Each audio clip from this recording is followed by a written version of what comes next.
Hi, this is Tobias Forge. You're watching Loudwire.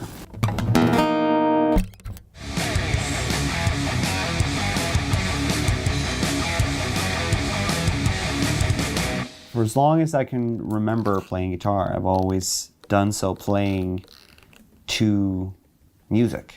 You know, if we start with Kiss, that was very early for me. It could have been Strutter. I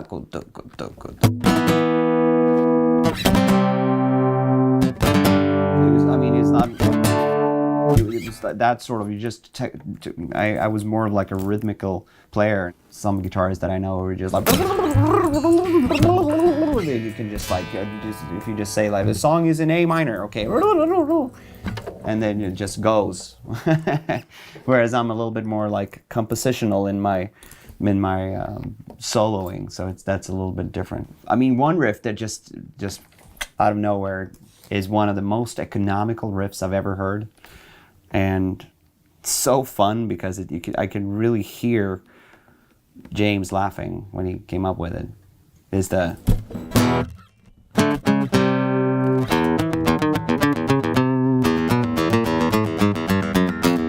like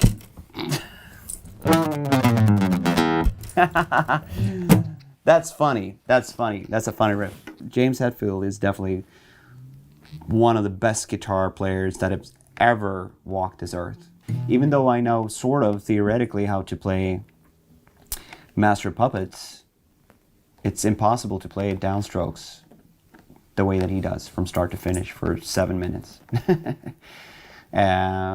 Truly mind-blowing. Most Ghost songs, you have to remember, I write them and then record them and then I never play them again. If you ask me to play Elizabeth, I will have to sit for 5 minutes and try to figure it out. And then it's sort of like, oh yeah, oh that was clever, oh that was dumb, I should have done it this way instead.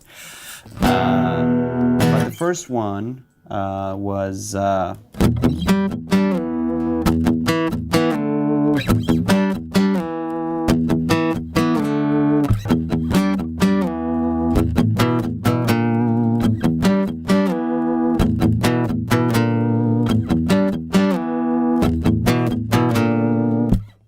that was sort of the thing that was the riff that originated everything. And then it was the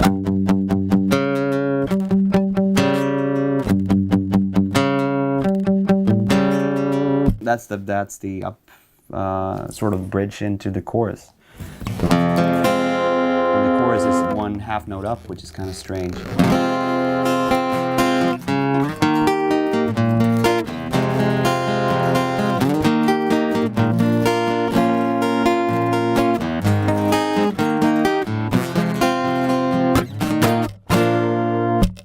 All the songs from the first record were supposed to be very pre-metal, very basic, like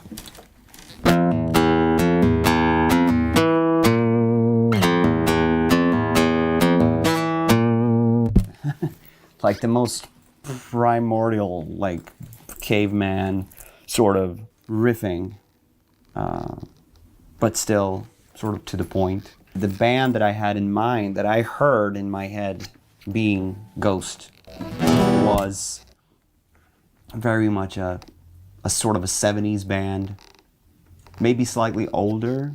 You know, they were in their 30s, so they had played 60s music. You know, they had done the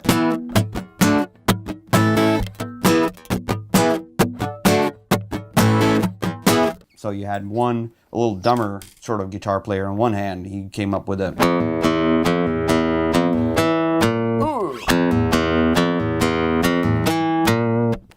but then you had the smarter guitar player next to him who like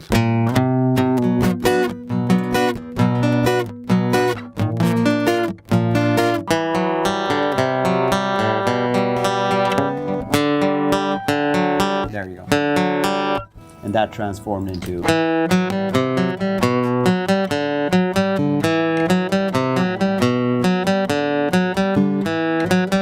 on a real guitar, like on an electric guitar, this pull-off is kind of important.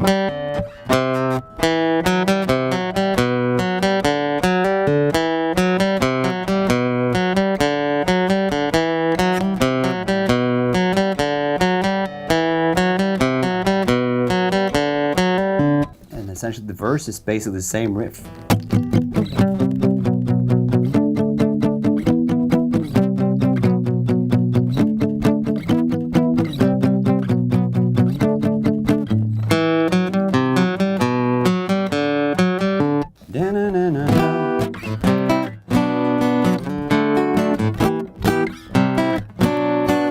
And this is a typical me thing. I go astray on the third line, and just do something that's longer than the previous two so that it lands on the fourth segment.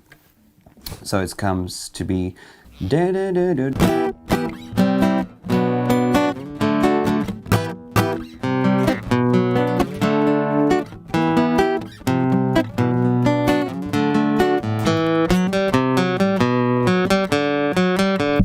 So it becomes, in there you have a lot of information, and it sort of gets you, the brain, to understand that by the time that this happens, then you flip sides. And then, I wanted it to be a very, very straight chorus. So I turned to the most used chord progression if you want to write a song in minor. And it's the most used because it's the best.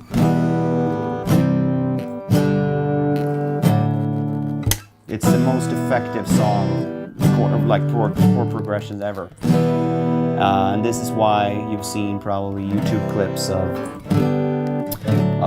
jokers on TV singing 50 songs over that. But it's because it's the most effective ever. So I will continue writing songs with that. But it needed a little bit of flair. So I did this little addition to the riff. That sounds really good on an electric guitar.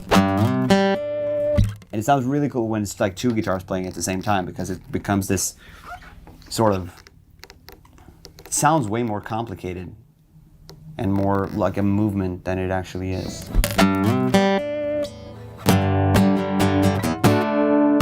But the whole vibe of the song was supposed to be very power pop. Power pop as in Cheap Trick, the Cars.